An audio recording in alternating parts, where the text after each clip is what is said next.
Class 10 students, स्वागत है आपका हमारे यूट्यूब चैनल गुरुजी पर। आज हम नई वीडियो के साथ आए हैं आपके लिए और इस वीडियो में मैं डिस्कस करने वाला हूँ क्लास 10 का चैप्टर इलेक्ट्रिसिटी। ठीक है, तो हम ये पूरा चैप्टर नहीं डिस्कस करने वाले हैं। मैंने एक यहाँ से टॉपिक लिया है जो है कि है आपका रेजिस्टेंस। ठीक है, तो मैं आपको बताऊँगा रेजिस्टेंस क्या होती है, किस वजह से होती है और किन किन चीज़ों पर डिपेंड होती है। ठीक है, तो वीडियो शुरू करने से पहले अगर आप हमारे चैनल पर न्यू हैं तो प्लीज़ इसको सब्सक्राइब कीजिए और वीडियो को अपने फ्रेंड्स में जितना हो सके उतना शेयर कीजिए। तो अब चलिए शुरू करते हैं और देखते हैं इसमें क्या क्या है। सबसे पहले मैं आपको रेजिस्टेंस की डेफिनेशन बताता हूँ क्या होता है रेजिस्टेंस। तो resistance is a property of conductor due to which it resist the flow of electric current through it. तो कंडक्टर हमारा वायर होता है या कोई भी मेटल है जिससे करंट फ्लो कर रहा है, तो अगर उसमें करंट की फ़्लो में रुकावट आती है, ठीक है, तो उसी रुकावट को हम रेजिस्टेंस बोलते हैं और ये हर कंडक्टर में होती है। अच्छे से अच्छा कंडक्टर भी हो उसमें थोड़ी बहुत रेजिस्टेंस तो होती ही होती है, और जो बैड कंडक्टर्स होते हैं उनमें उतना ही ज़्यादा अमाउंट ऑफ रेजिस्टेंस होता है। अ component that is used to resist the flow of electric current in a circuit is called resistor। तो अगर हमें इलेक्ट्रिक करंट को रोकना है, ठीक है, तो उसके लिए एक कंपोनेंट यूज़ करा जाता है सर्किट्स में जिसको हम रेजिस्टर बोलते हैं। ठीक है, in practical application resistors are use to increase or decrease the electric current. तो अगर हम कोई लैब में एक्सपेरिमेंट कर रहे हैं या फिर हमें खुद से इंक्रीज़ या डिक्रीज़ करना है, वैसे तो अगर आपने कोई पर्टिकुलर वायर ले लिया, मान लीजिए कॉपर का एक आपने वायर लिया जिसकी 1 मीटर लेंथ है, ठीक है, तो उसकी कैरेक्टरिस्टिक प्रॉपर्टी है रेजिस्टेंस, यानी कि उसकी रेजिस्टेंस फिक्स रहेगी। और ऑन द अदर हैंड अगर हमने इसी वायर में अटैच कर लिया रेजिस्टर, ठीक है, इसी वायर में अगर हम रेजिस्टर अटैच कर लेंगे और वो हमारे कंट्रोल में होती है क्वांटिटी, इसको हम इंक्रीज़ भी कर सकते हैं और डिक्रीज़ भी कर सकते हैं, और इसको हम इस तरीके से जिगजैग लाइन से शो करते हैं। ठीक है, तो हमारे सर्किट में इस तरीके से ये शो किया जाता है और इसकी मदद से जो अमाउंट ऑफ करंट है वो इंक्रीज़ और डिक्रीज़ किया जा सकता है। ठीक है, तो उसको हम प्रैक्टिकली यूज़ करते हैं। और जो प्रॉपर्टी जिसकी वजह से करंट रोकेगा, ठीक है, जो हमारे पास कंडक्टर है वो अपने से करंट पास होने से अगर रोकेगा तो उसी प्रॉपर्टी को हम रेजिस्टेंस बोलेंगे। ठीक है, तो अब यहाँ पर मैं आपको बताऊँगा कि क्या कॉज होता है रेजिस्टेंस का किसी भी कंडक्टर में, किस वजह से होती है। सो कॉज क्या है देख लेते हैं। Flow of electrons in a conductor is electric current. ठीक है, तो अगर इलेक्ट्रॉन फ्लो कर रहे हैं किसी भी इलेक्ट्रिक सर्किट से तो उसको हम इलेक्ट्रिक करंट बोलेंगे। ठीक है, the positive particles of conductor create hindrance to flow of electrons because of attraction between them.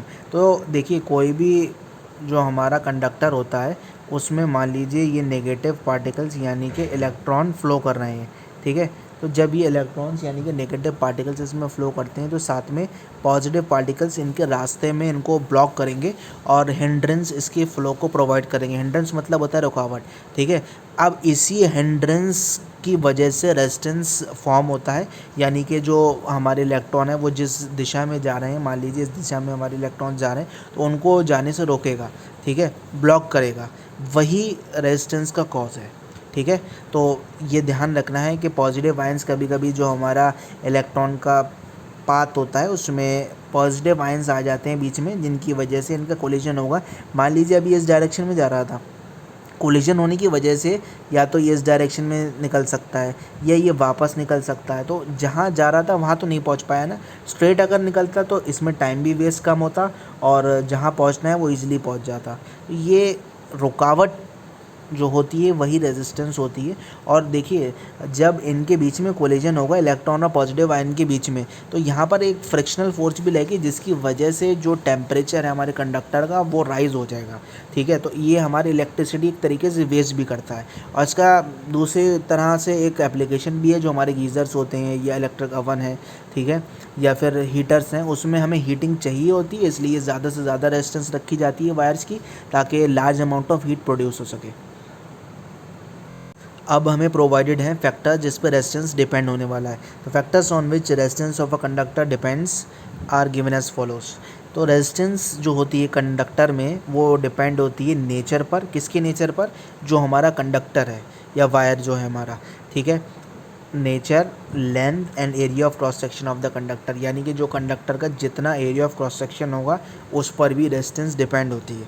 तो यहाँ पर हम फर्स्ट पॉइंट में बात करने वाले हैं नेचर ऑफ मटेरियल की, कि जो मटेरियल वायर को बना रहा है उस पर किस तरीके से डिपेंड होगी। Some materials create least hindrance and hence are called good conductors. तो कुछ मटेरियल्स ऐसे होते हैं जिनमें बहुत कम हिंड्रेंस यानी कि बहुत कम ब्लॉकेज होती है, जिनको हम गुड कंडक्टर्स में गिनते हैं। तो सिल्वर जो है वो बेस्ट कंडक्टर माना जाता है इलेक्ट्रिसिटी का। दो हम सिल्वर यूज़ नहीं करते, क्योंकि अगर हम वायर सिल्वर के बनाने लगे तो वो बहुत कॉस्टली हो जाएगा हमारे लिए, तो उसको हम अवॉइड करते हैं, लेकिन ये बेस्ट कंडक्टर होता है इलेक्ट्रिसिटी का। While some other materials create more hindrance in the flow of electrons. तो कुछ सब्सटेंसेस ऐसे होते हैं जो ज़्यादा हिंड्रेंस प्रोवाइड करेंगे, ज़्यादा ब्लॉक करेंगे करंट को, और उनको हम इंसुलेटर्स बोलते हैं। मैंने नेक्स्ट स्लाइड पे शो कर रखा है, वो मैं अभी आपको दिखाऊंगा। आप चाहें तो इसके साथ साथ लिख भी सकते हैं, इसका नोट भी बना सकते हैं, और ये आपकी हेल्प करेगा। तो स्टूडेंट्स जो हिंड्रेंस ज़्यादा प्रोवाइड करेंगे उनको हम बैड कंडक्टर्स बोलते हैं इलेक्ट्रिसिटी का, और bad conductors are also known as insulator, जैसे मैंने आपको अभी बताया। अब हार्ड प्लास्टिक जो है ये बेस्ट इंसुलेटर होता है इलेक्ट्रिसिटी का, ठीक है। तो सबसे ज़्यादा जो इलेक्ट्रिसिटी रोकती है वो हार्ड प्लास्टिक से रुकती है। इसलिए जो हमारे स्विचेस वगैरह होते हैं वो आपने नोटिस किया होगा कि हार्ड काइंड ऑफ प्लास्टिक से बने होते हैं, ताकि करंट जो है वो हम तक ना पहुँचे, ठीक है। अब नेक्स्ट देखते हैं, नेक्स्ट पॉइंट है हमारा लेंथ ऑफ कंडक्टर, कि किस तरीके से रेजिस्टेंस लेंथ ऑफ कंडक्टर पर डिपेंड होती है। तो resistance is directly proportional to the length of the conductor. तो जितनी ज़्यादा स्टूडेंट्स लेंथ होगी कंडक्टर की, उतनी ज़्यादा उस कंडक्टर की रेजिस्टेंस होगी। This means resistance increases with an increase in the length of conductor. तो जैसे जैसे स्टूडेंट्स हम कंडक्टर की लेंथ बढ़ाते चले जाएंगे, वैसे वैसे उसकी रेजिस्टेंस भी इंक्रीज होती चली जाएगी, ठीक है। So this is the cause that long electric wires create more resistance to the electric current.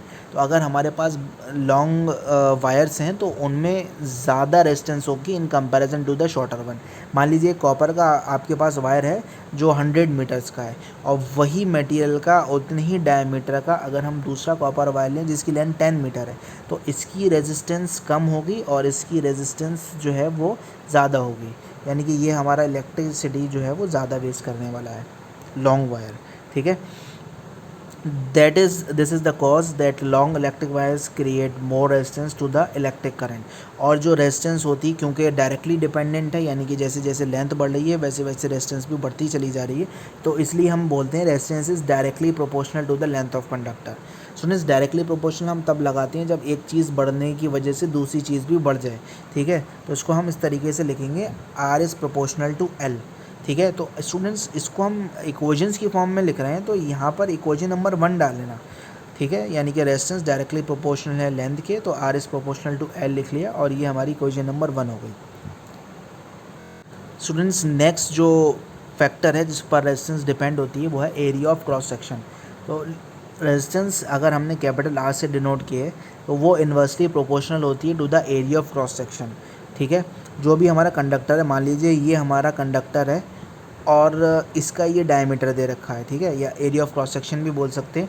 ये larger area of cross section वाला वायर है और ये smaller area of cross section वाला वायर है। तो स्टूडेंट्स अगर एग्जांपल हम छोटा सा लें, रोड पर मान लीजिए एक ट्रैफिक जा रहा है, तो यहाँ पर ज़्यादा आपको रास्ता दिया गया है पास करने के लिए और यहाँ पर कम रास्ता दिया गया है। अब मान लीजिए जैसे कि इलेक्ट्रॉन तेज़ ट्रैवल करता है वैसे आप तेज़ ट्रैवल कर रहे हो, तो यहाँ पर पतले रोड पर आपके दूसरे ड्राइवर से टकराने के चांसेस ज़्यादा होंगे, और जो चौड़ा रोड होगा उस पर कम चांसेस होंगे। वही केस इलेक्ट्रॉन का होता है कि अगर इलेक्ट्रॉन को रास्ता चलने के लिए पतला मिला तो वहाँ पर कोलिजन के चांसेस बढ़ गए, और यहाँ पर जब ज़्यादा रास्ता मिल जाएगा तो वहाँ कोलिजन के चांसेस डिक्रीज हो जाएंगे, ठीक है। तो इसलिए ये एरिया ऑफ क्रॉस सेक्शन पर किस तरीके से डिपेंडेंट है, इन्वर्सली प्रोपोर्शनल है इसके। यानी कि जितना ज़्यादा एरिया ऑफ क्रॉस सेक्शन होगा उतना कम रेजिस्टेंस होगा, और जितना कम एरिया ऑफ क्रॉस सेक्शन होगा उतना ही ज़्यादा रेजिस्टेंस की वैल्यू पहुँच जाएगी यहाँ पर, ठीक है।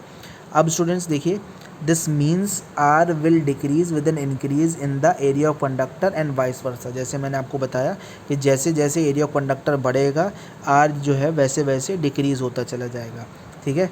More area of conductor facilitates the flow of electric current through more area. तो उतना ही ज़्यादा एरिया होगा उतनी ज़्यादा फैसिलिटी मिलेगी इलेक्ट्रॉन को चलने के लिए, जिसकी वजह से रेजिस्टेंस जो है वो वायर की डिक्रीज़ हो जाएगी, ठीक है।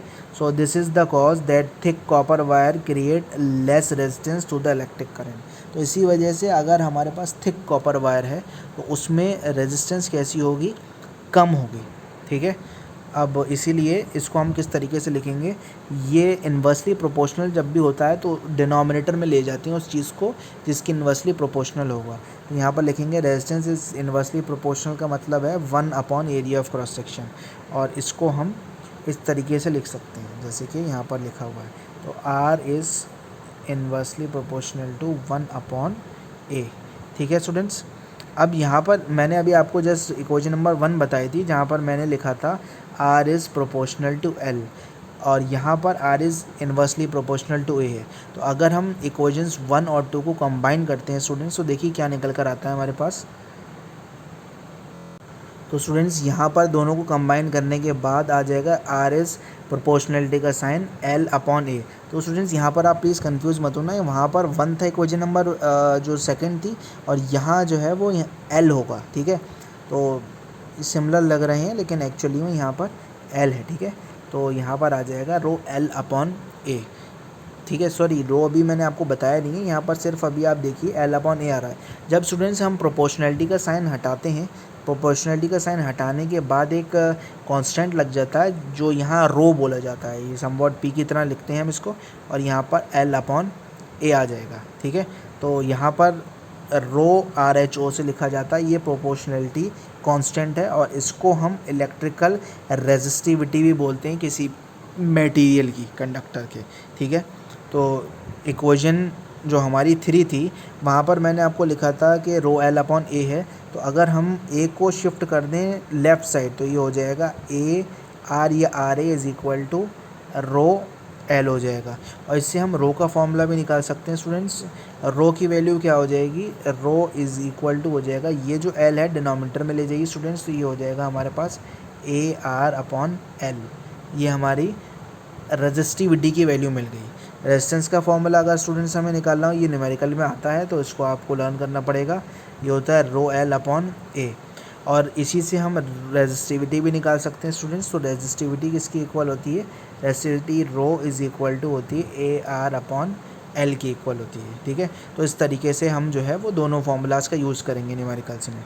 अब स्टूडेंट्स देखिए, ऐसा यूनिट अगर हम निकालने की कोशिश करें रेजिस्टिविटी की तो वो क्या होगा, तो उसके लिए हम सबके ऐसा यूनिट रखेंगे, क्लियर है बात। तो देखिए स्टूडेंट्स, जो ऐसा यूनिट रेजिस्टेंस का आर है वो स्टूडेंट्स ओम होता है, प्लीज़ इसको थोड़ा चेंज कर लेना, यहाँ पर हम ओम का साइन लिखेंगे, इस तरीके से लगाया जाता है।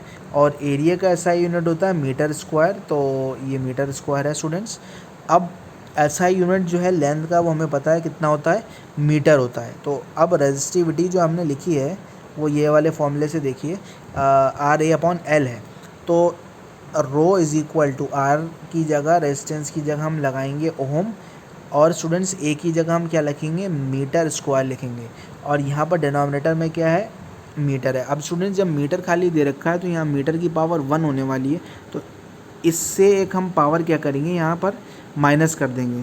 तो यहाँ पर जो स्टूडेंट्स निकल कर आएगा हमारे पास, मैं इसको इरेज कर देता हूँ, तो यहाँ पर निकल कर आएगा रो इज़ इक्वल टू, अभी ऑलरेडी ओम तो लिखा हुआ था और साथ में हमारा लग जाएगा मीटर, तो ये रेजिस्टिविटी हो गई, इसका ऐसा यूनिट निकल कर आया ओम मीटर, और रेजिस्टेंस का तो ओम होता है, ठीक है। तो रेजिस्टिविटी का ऐसा यूनिट आ गया ओम मीटर, क्लियर है स्टूडेंट्स। और आप एक जगह नोट कर लेना स्टूडेंट्स कि जो रेजिस्टेंस का ऐसा यूनिट होता है उसको हम ओम लिखते हैं, और ये इसका सिंबल होता है, थोड़ा सिंपल सा बना देता हूँ मैं इस तरीके से, क्लियर है students. I hope students resistance आपको क्लियर हो गया होगा, और हमारी वीडियो पसंद आई तो प्लीज़ इसको लाइक कीजिएगा। Till then take care, thank you.